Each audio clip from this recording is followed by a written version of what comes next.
Bon matin à tous. Je me présente, je suis pasteur Jadisidor Berger du ministère AFA.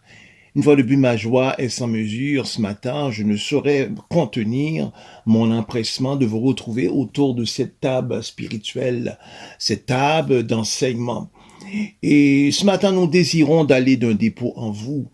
Et nous considérons le passage de Luc 22, du verset 39 au verset 46, cela se lit comme suit. Après être sorti, il alla selon sa coutume à la montagne des Oliviers.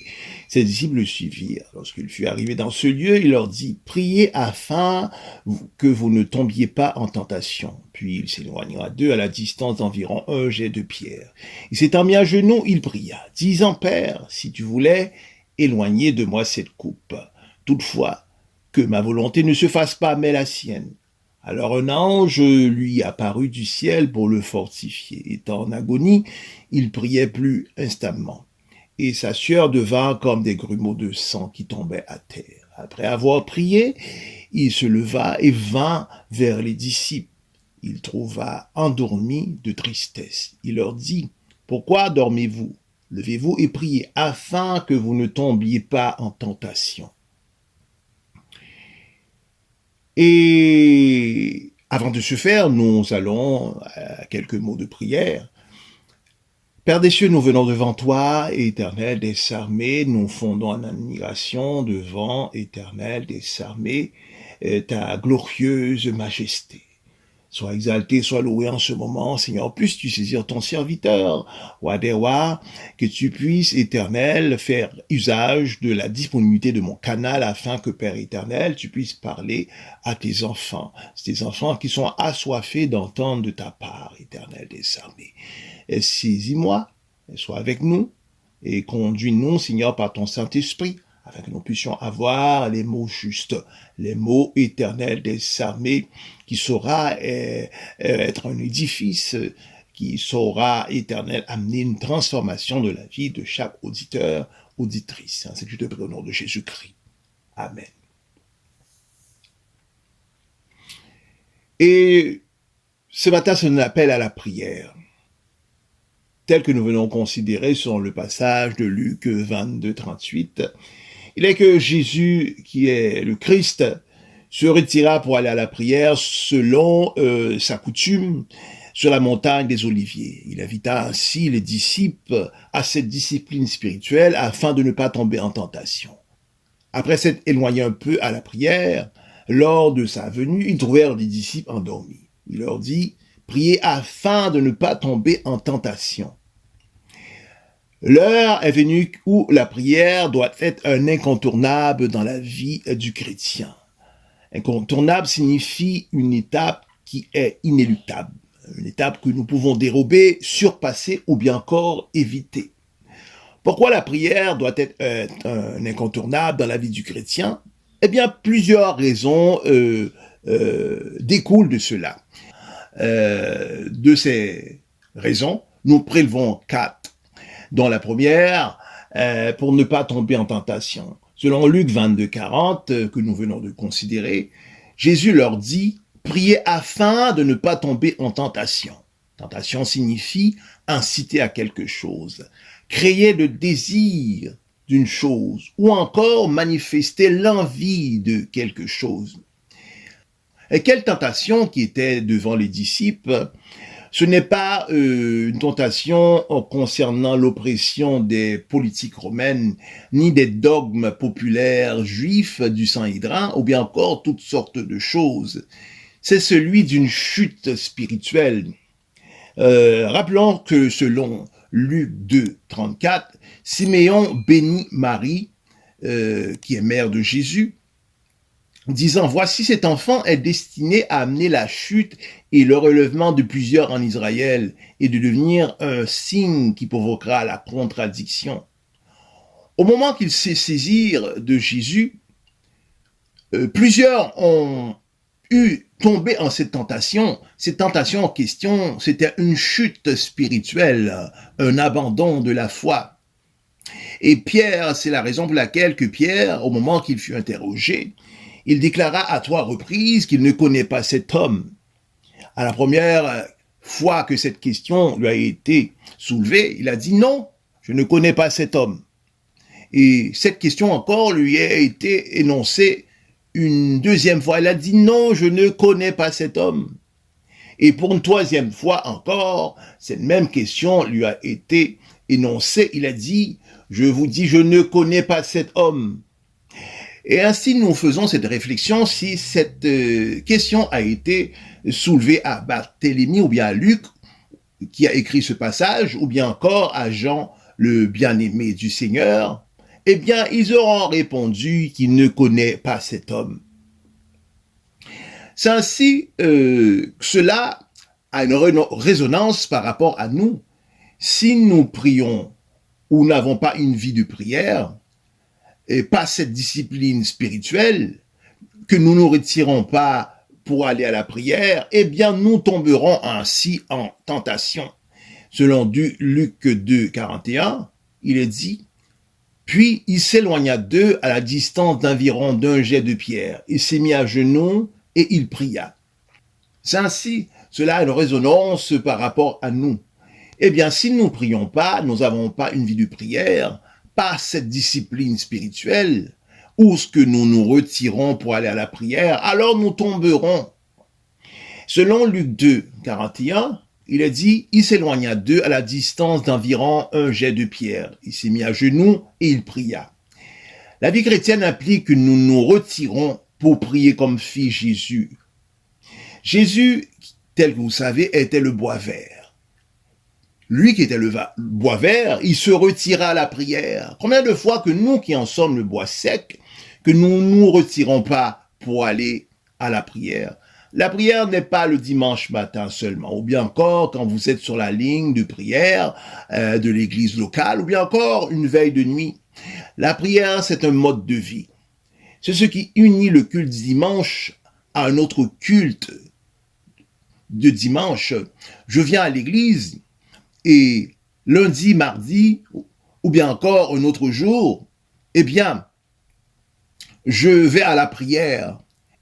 Alors, en faisant cela, c'est que ce que nous faisons en sorte que ce culte ne se termine pas, puisque dans la semaine, nous prenons un temps de prière. De ce fait, eh bien, nous interconnectons ces deux cultes ensemble. Alors, il arrive que ce culte ne se termine point.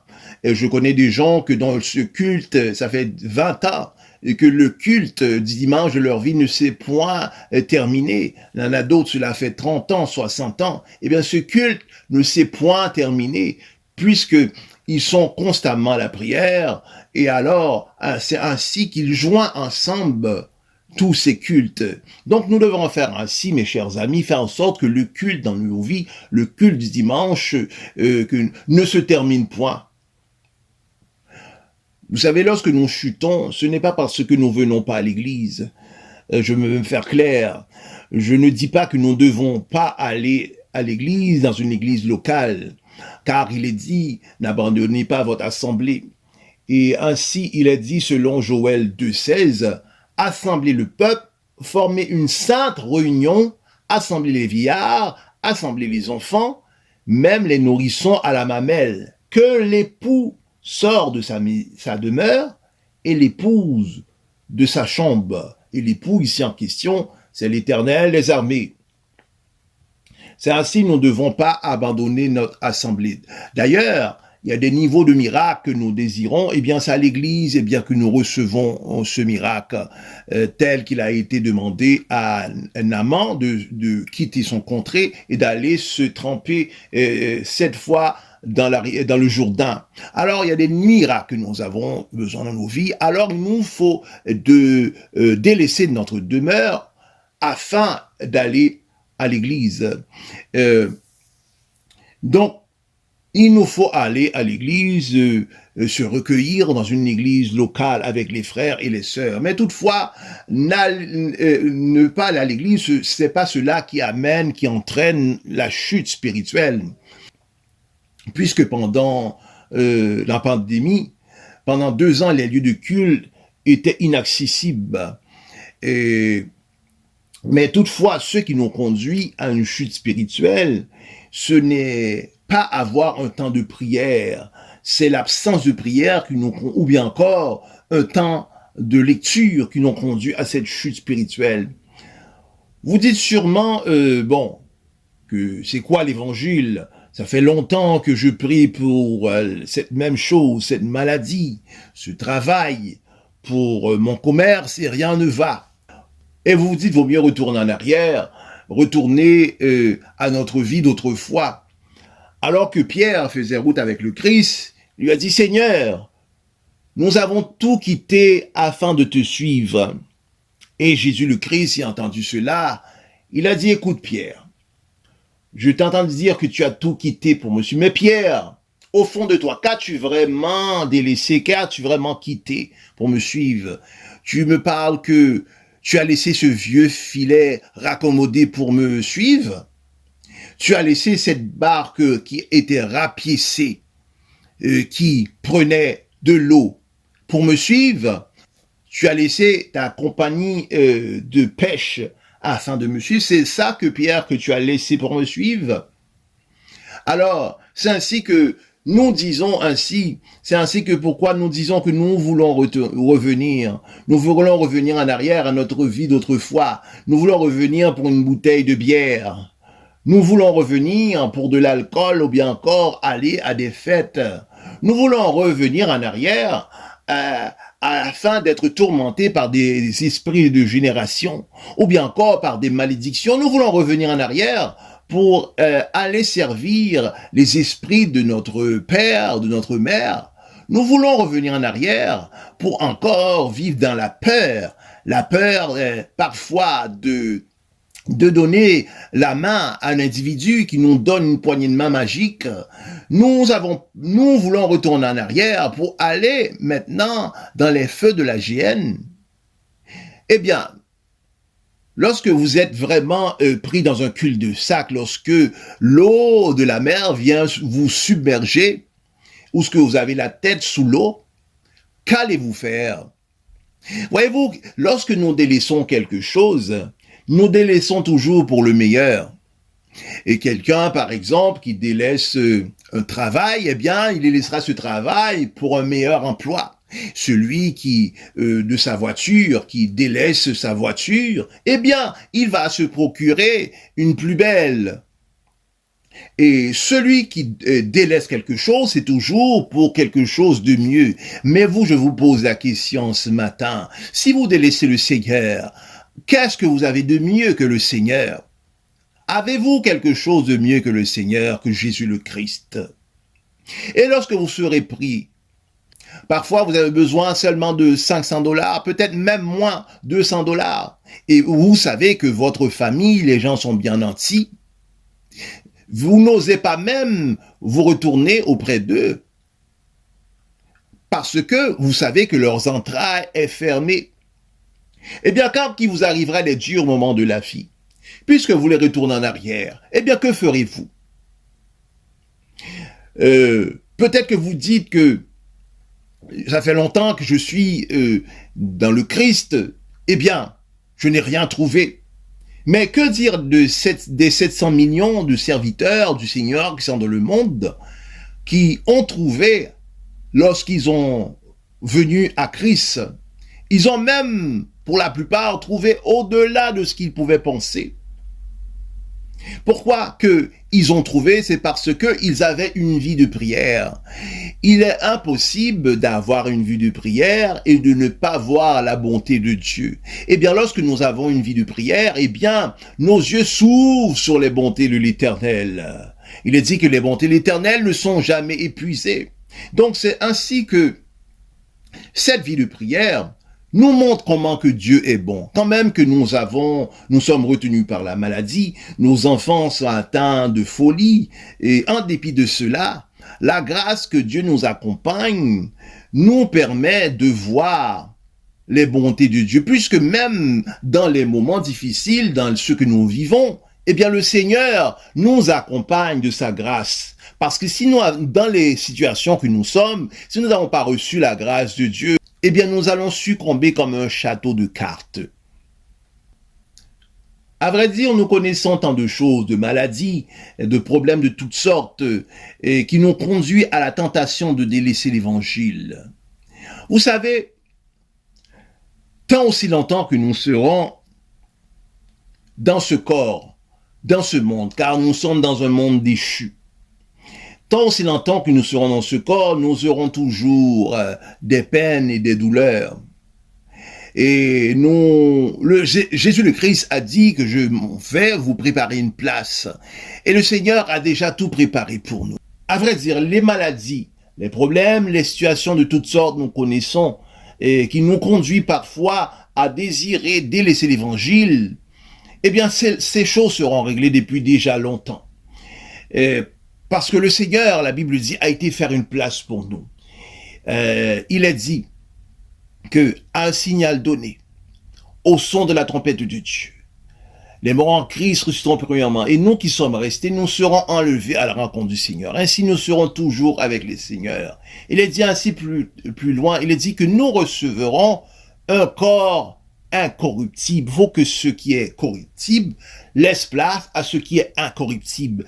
Ce qui est corruptible, c'est le corps que nous avons ici, ce corps maladif, ce corps qui jeune, se porte bien, et quelques années passent sur elle, eh bien, elle devient tremblotant, elle s'affaiblit par la maladie, eh bien, nous revêterons un corps incorruptible, c'est-à-dire un corps qui ne saurait être malade, un corps qui serait glorieux, un corps éternel. Eh bien, tant aussi longtemps que nous serons dans ce corps corruptible, eh bien, nous connaîtrons toujours la maladie, parce que nous vivons dans un monde déchu. Eh bien, le moment que nous serons dans le corps glorieux que le Christ a été nous préparé, nous serons ainsi à l'abri de toutes ces choses, toutes ces calamités que nous avons à vivre. La seconde raison pour laquelle que la prière était incontournable dans la vie du chrétien, c'est parce que sans la prière, eh bien, rien ne se fera. La Bible dit que Jésus se retira tel qu'à l'accoutumée pour aller à la prière sur le mont des Oliviers. C'est sur cette montagne que lors de son retour que ses pieds se posera. La raison pour laquelle, c'est que Jésus, c'est un lieu qui lui est accoutumé. C'est la raison pour laquelle, lors de son retour, il déposera ses pieds sur cette montagne. Et selon Zacharie, il est dit, ses pieds se poseront en ce jour sur la montagne des Oliviers, qui est Jérusalem du côté de l'Orient. Donc, au moment qu'il placera de manière matérielle ses pieds sur cette montagne, eh bien, cette montagne se fendra en deux. Une portion à l'Orient et l'autre à l'Occident. À savoir que Jésus, avant d'aller à son miracle des noces de Canaan, il se retira sur cette montagne pour aller à un temps de prière. Donc, c'est à cause de ces prières sur cette montagne, à cause de cette vie de prière, qu'il alla faire son premier miracle aux noces de Canaan, l'eau changée en vin. C'est à cause de la prière qu'il a fait le miracle des 5 pains et des 2 petits poissons. C'est ainsi à cause de la prière qu'il a accordé à Bartimée le recouvrement de la vue. C'est ainsi à cause de la prière qu'il guérit les 10 lépreux. C'est ainsi à cause de la prière qu'il a accordé la résurrection à Lazare. C'est à cause de la prière ainsi qu'il a délivré les légions de démons du lunatique. C'est ainsi à cause de la prière qu'il a eu la capacité d'aller à la croix et ainsi à accepter les coups de fouet et les clous à sa main. C'est à cause de la prière et des temps de jeûne. C'est ainsi, nous ne pouvons ainsi, mes chers amis, rien faire sans la prière. La prière, c'est une huile fraîche, c'est la rosée du matin, c'est le cri d'un nourrisson affamé. Ne pensez pas avoir quelque chose sans prier. Alors, si vous priez pas, alors vous tomberez dans la tentation, dans des magouilles de toutes sortes pour avoir quelque chose. Souvent, nous voyons quelqu'un avec une belle voiture, avec beaucoup d'argent, quelqu'un qui mène une belle vie, mais nous ne savons pas ce que fait cet individu. Quel crime a-t-il posé? Mais ces choses, puisque ces choses ont été soutirées par toutes sortes de magouilles, alors ils ne sont pas bénis. Eh bien, ces choses, puisqu'ils sont tirés de magouilles de toutes sortes, eh bien, ils sont pour de courtes durées. Vous savez, souvent nous entendons des gens qui sont dans toutes sortes de magouilles, et pourtant, ce sont des gens qui sont à l'église. Et si nous n'avons pas une vie de prière, il est presque impossible de ne pas tomber dans des magouilles. Les bonnes choses viennent par la prière. Si nous margouillons pour avoir une maison ou bien encore un job, il est dit ainsi, vaut mieux le peu du juste que l'abondance du méchant, car le peu du juste est béni. Une troisième raison pour laquelle que la prière est un incontournable dans la vie du chrétien, c'est parce que souvent nous menons de nombreux combats. N'abandonnons pas notre vie de prière. Au pire, abandonnez l'évangile, parce que ça fait longtemps que nous prions pour quelque chose et nous n'avons aucun exaucement. Car le défi que nous avons ne sont pas les mêmes.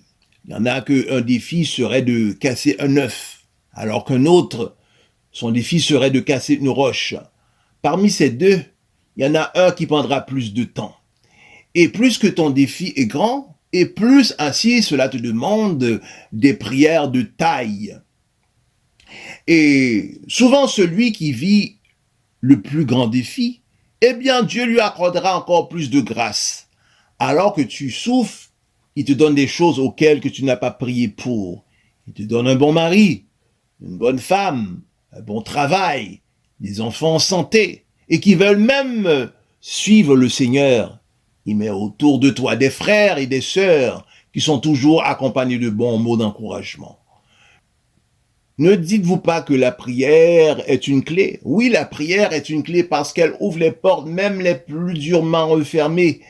La prière guérit les malades, elle chasse les démons, elle touche le cœur des employeurs alors que vous n'êtes pas même qualifié pour le travail. Elle touche le cœur des enseignants, elle touche les cœurs des maris, des femmes. Et la prière, elle touche le cœur de Dieu, elle relève alors que vous étiez tombé. Elle fait bouger la main de Dieu, elle brise les chaînes. La prière est un incontournable car nos enfants sont à l'école et même déjà à la garderie, on les offre une éducation qui est contraire à ce que nous les avons offert. On compromet ainsi leur orientation sexuelle.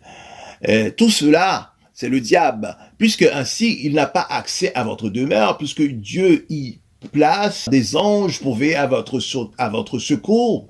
Et ainsi, voyant cela, eh bien c'est à l'école ainsi maintenant, de l'école, il sait qu'il aurait accès à nos enfants. C'est ainsi de l'école qu'il va ainsi dévier leur orientation sexuelle. Il va les injecter des esprits de rébellion.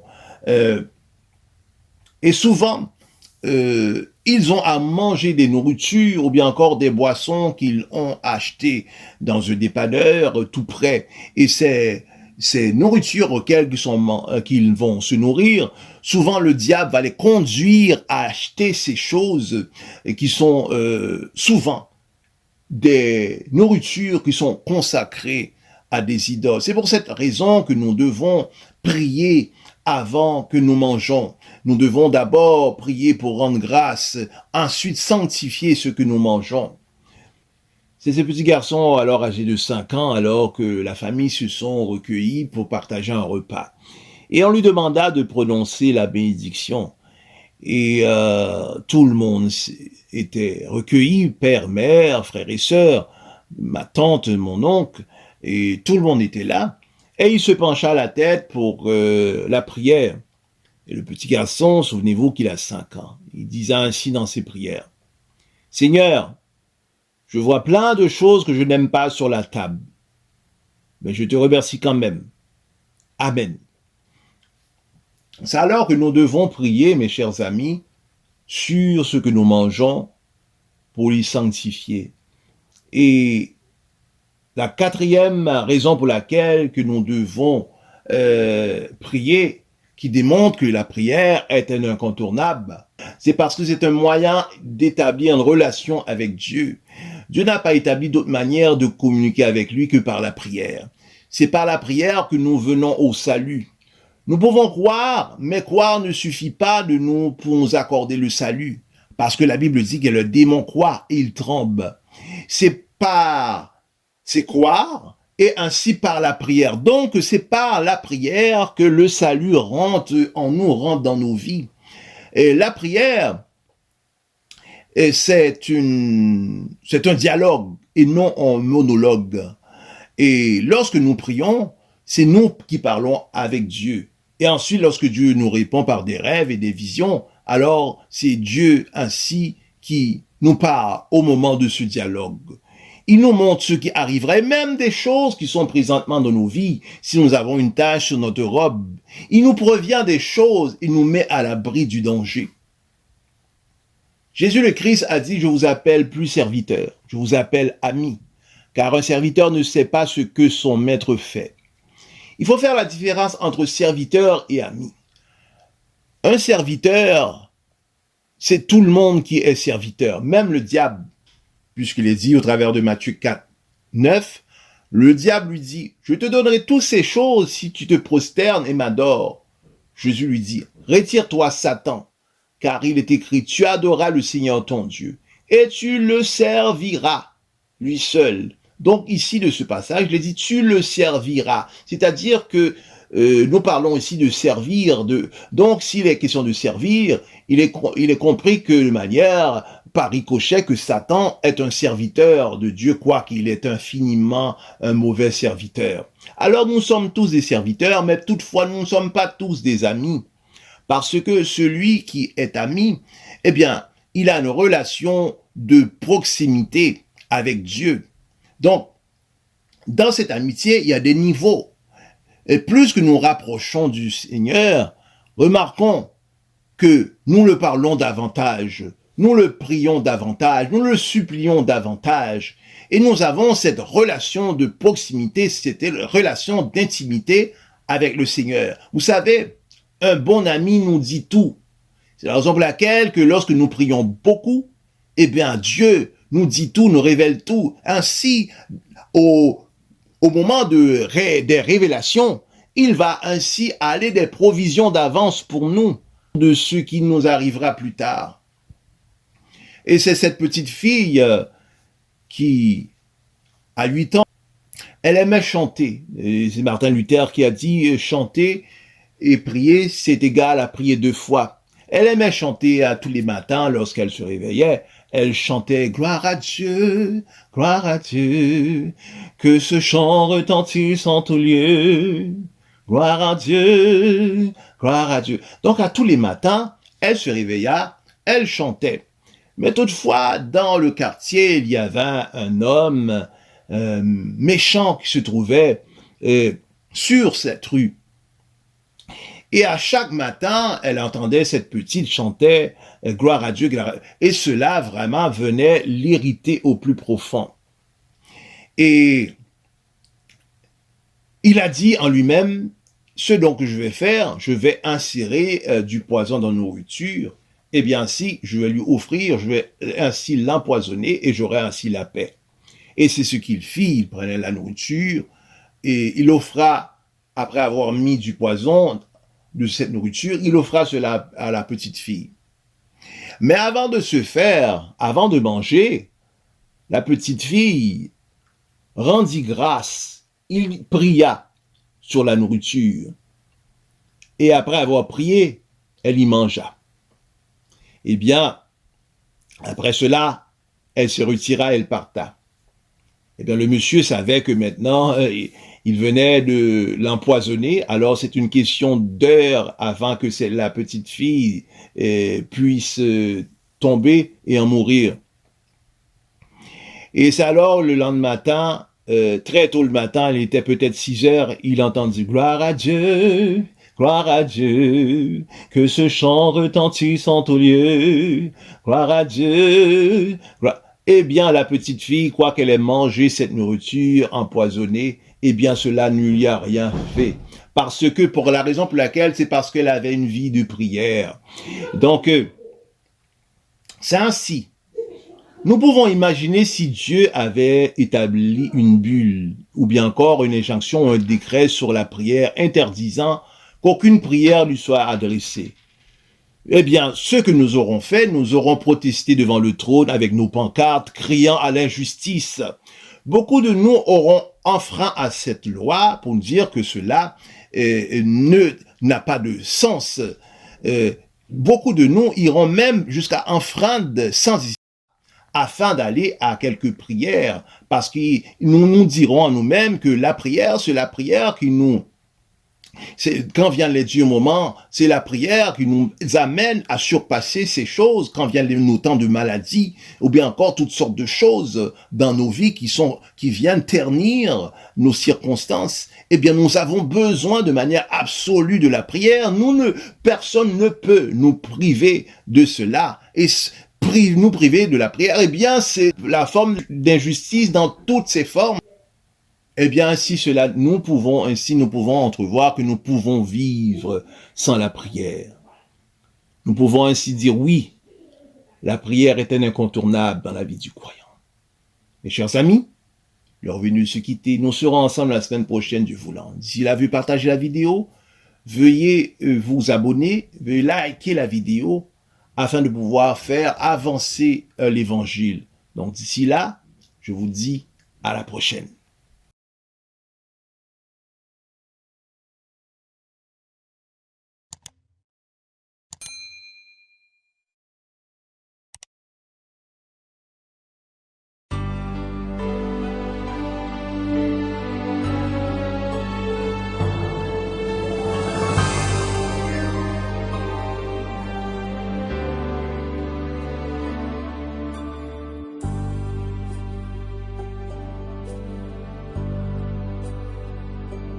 Je sais qu'un jour, mes yeux verront Jésus. Je sais qu'un jour, mes yeux verront Jésus.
Je sais qu'un jour, mes yeux verront Jésus.